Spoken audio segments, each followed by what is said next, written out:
Hello, welcome back to Velocity Volume 3, benefiting the Movember Foundation. Absolutely wonderful to see you here. Thank you so much for your patience during the intermission. Right now I have rolled out Summer Surprise. We still have a last second donations open coming in for the bid war for the character. We have Flotsam, the Axolotl, Rook the Field Unit, and Guava the Koala. Any last second donations you want to get in whilst the runner introduces themselves? Go take it away. Alright, hey everyone, I'm Slosh. I'm going to be running, as mentioned, rolled out the Summer Surprise Collab Pack, or SSC for short, with warp goals, meaning we will be skipping some stages. SSC is a 50-stage course that was created by 4 members of the rolled out community. Actually, it was the first custom course created by the community. It was created by Lizard, Rillabal, Retrop, and Zona. And it's actually it's one of the harder custom packs, and it's so much fun. One thing I do want to mention real quick before I ask about the winner of the bid war and we get into it is a few days ago there was an update to the game that changes the way the game handles certain types of animations. So that makes those certain types of animations somewhat incompatible on older stages. So if you see on any stages in this run animated objects that are getting looked into currently,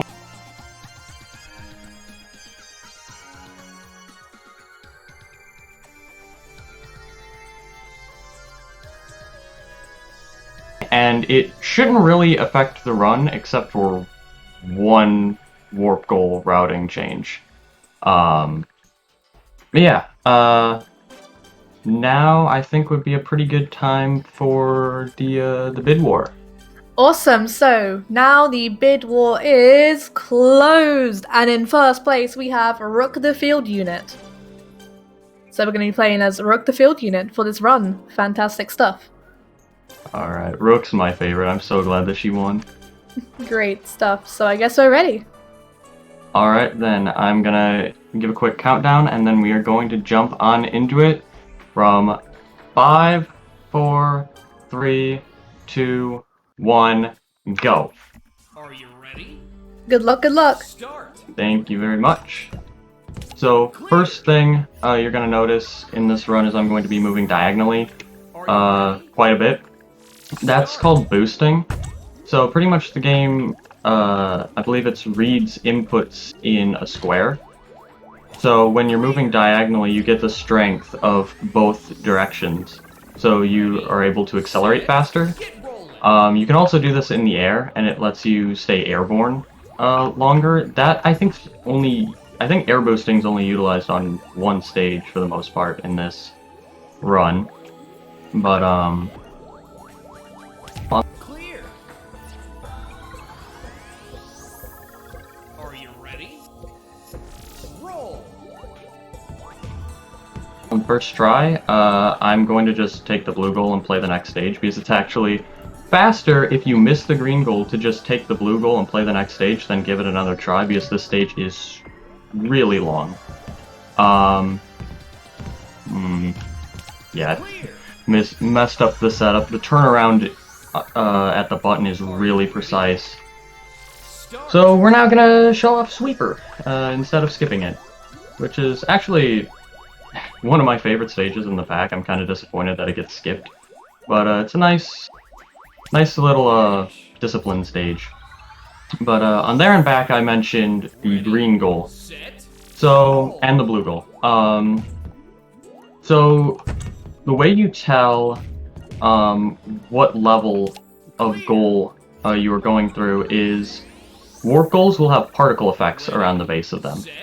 Green goals will have obviously green particle effects, and red goals will have red particle effects. The red goal particle effect is really easy to see.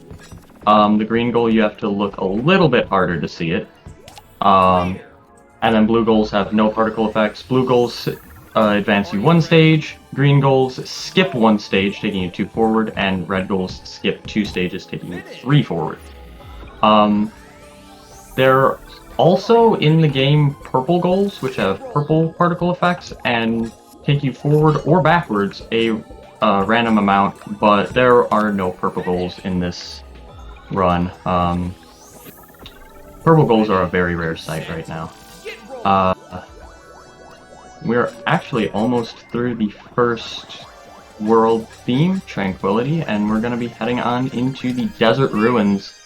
Now, introducing sand floors and our first red goal. This red goal is one of the hardest goals in the entire run, so this might take a few tries.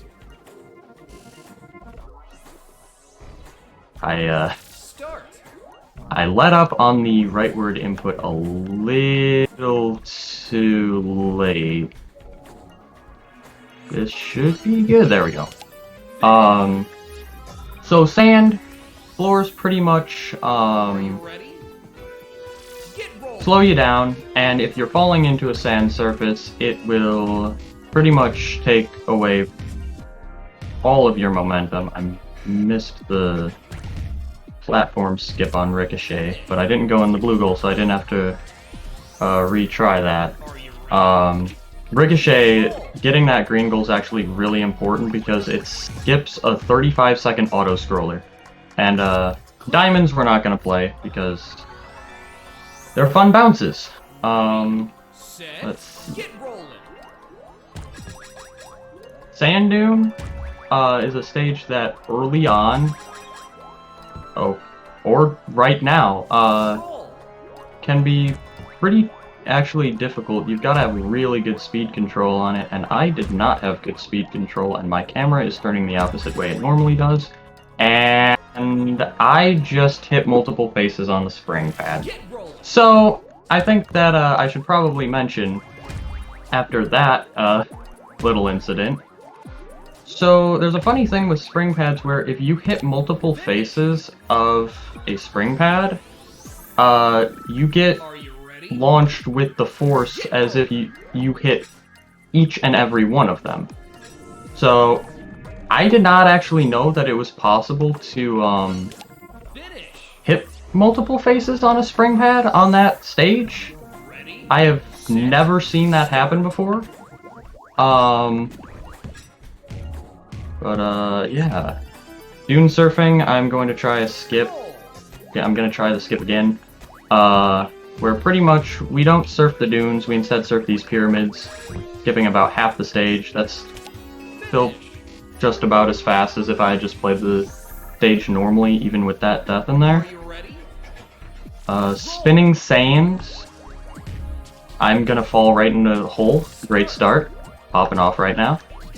This is another stage that, this stage is much easier to hit multiple faces on the spring pads on.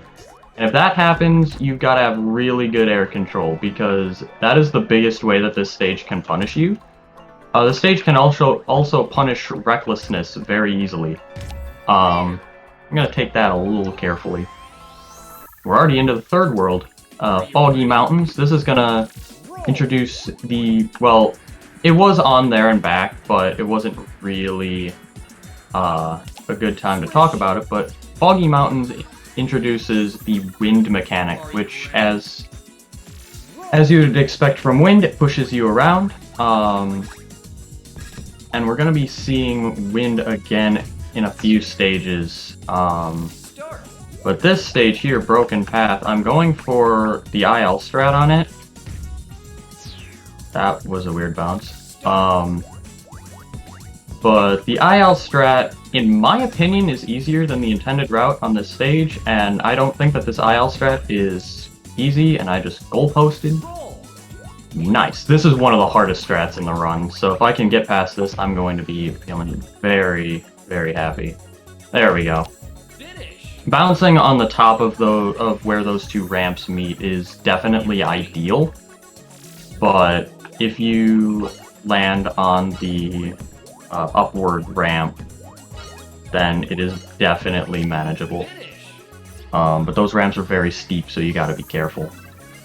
And here on Perilous Mountains, we are not really gonna play this stage. at least we're gonna try to not play the stage. This is a really difficult angle to get in the goal. Second try I'll definitely take. And now the wind mechanic's coming back on what is, in my opinion, one of the hardest stages in the entire run, Windy Heights. As the name implies, there's a lot of wind, and there are a lot of different obstacles. It's pretty much a wind-based gauntlet that, definitely quite the challenge. I'm past the hard part now. Those narrow beams are, really tough. I'm going to wait a little bit on the cycle, and I almost waited too long. And in just a couple stages, we're going to be coming up to the hardest part of the run. Now we got Gravity Maze. Utilizing gravity floors this will be the only stage, thinking about it, that really utilizes gravity floors in this run. Gravity floors change the alignment of the gravity as you go across them, so can lead to some really unique stages like Gravity Maze being made. Wiggle room. Contrary to the name, you don't really actually have that much wiggle room. And now, here's the big one. I'm going to be quiet here because I need to focus a little bit, because I'm going for the red goal. And this goal means business.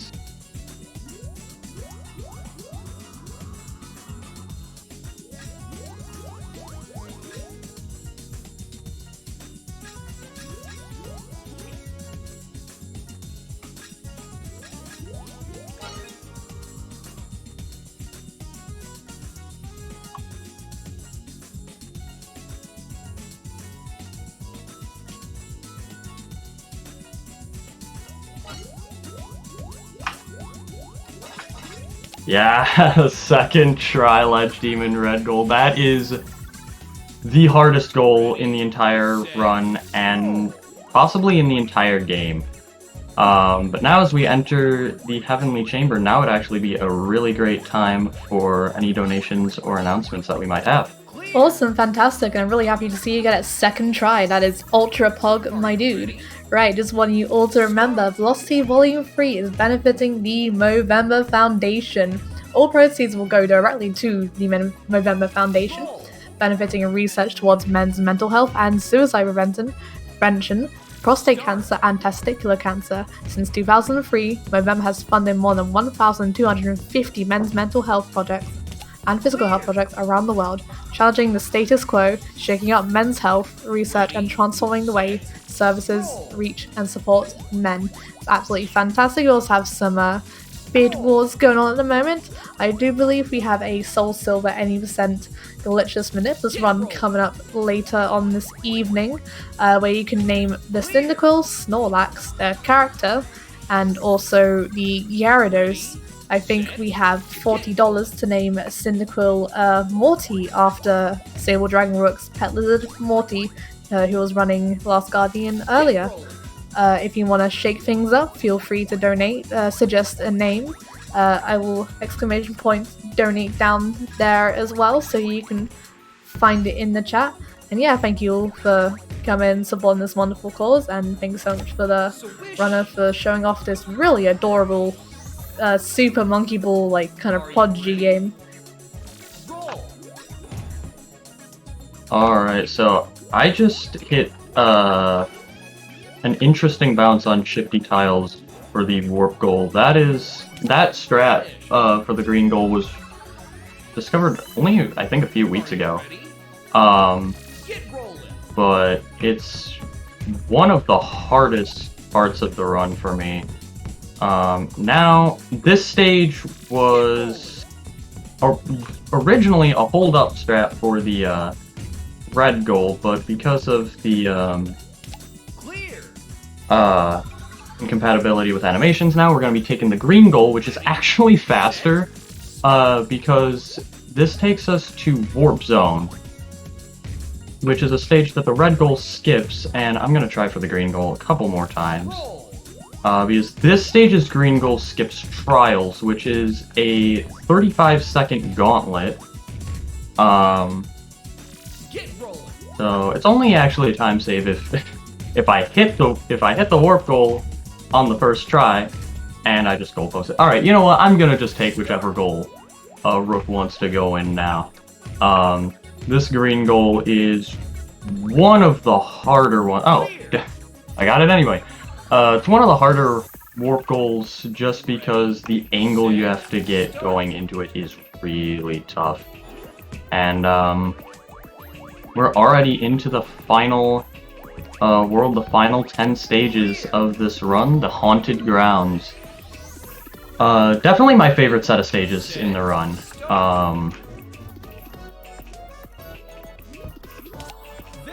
It also has probably my favorite strat in the entire game, coming up in a couple stages. But Obstacle Course A used to be very brutal, still is brutal. Definitely punishes carelessness, like no other stage in this run. But we're gonna get through it nice and smooth. High 40 is actually really good on that stage. Airwalk. The wall over there and the green coins sort of indicate where the invisible floor is. So glad that I didn't rush that and fall off like I have been in every run leading up to this marathon. But here's too many rings. We're gonna be taking the red goal. This is my favorite strat in the entire game. Just gonna bounce through this massive field of rings and get the red goal first try. And now we're only 3 stages from the end. Alternate Ascent is a massive mountain of a gauntlet, where you have to take an alternate route to ascend the mountain from that little raft elevator platform. However, something very funny might end up happening up ahead because of the glitched animations. Okay. Whoa, okay. I didn't quite get it, and I almost died on a second little bounce there. But, since the update, if you drop onto the moving platform there, it is possible that it will just fling you pretty much straight up to the goal.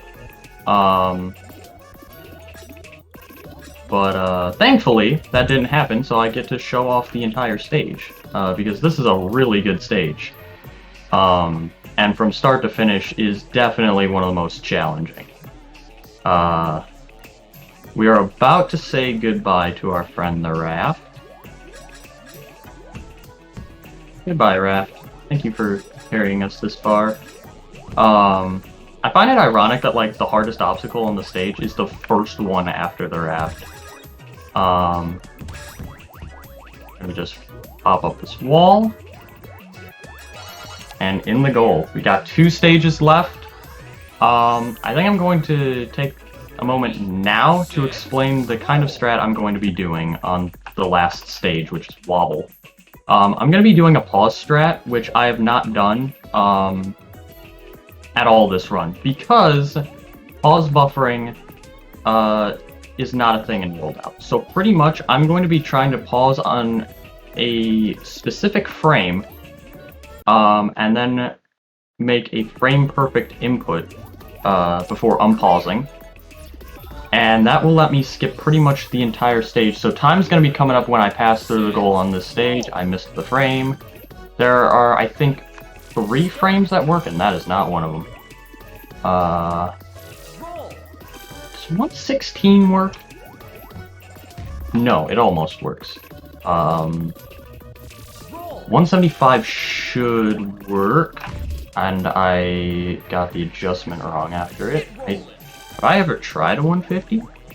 I have not tried a 150 before, because 150 works, and I didn't know that. Oh my god. This strat is really hard, even with pausing. That doesn't work. Oh wait, it doesn't work. I'm trying to get a 141 or 125. And I just keep pausing right before them. That should work. And I completely butchered the adjustment. Alright, you know what? I'm gonna just play the stage normally, because the frame is not my friend today. And, why not show off the whole stage, you know? Enjoy the scenery. Whilst you show off the stage, do we have time for a quick donation? Whoa. Yeah, because it's gonna take me a couple tries, I think, to get to the goal. No worries. We have a $10 donation from Groucho Bar X saying, "Y'all are the MVPs of speedrunning." Thank you so much. Thank you, thank you. Get rolling. You know, I realize now, it has actually been a little while since I have, tried to play the stage the intended route. But I got past the hard part and then rushed it. Wow. The part where you have to turn onto the, hills and then transition onto the checkerboard, that is definitely the hardest part of the stage. And everything is so narrow, so you have very little footing the entire time. But now that I'm on the checkerboard, I should be fine as long as I don't screw up this last wire here. Time's going to be in just a moment, as long as I don't fall. And time. Finish. 18:13, that's pretty solid. Awesome. GG, my dude. Thank you, thank you. So, I think now I am going to give a couple quick shout-outs. That'd be nice too. I want to give a shout-out to the entire Rolled Out community for being really, really supportive and just being so awesome and welcoming. I want to give a shout-out to Helix13_ for being one of my biggest inspirations.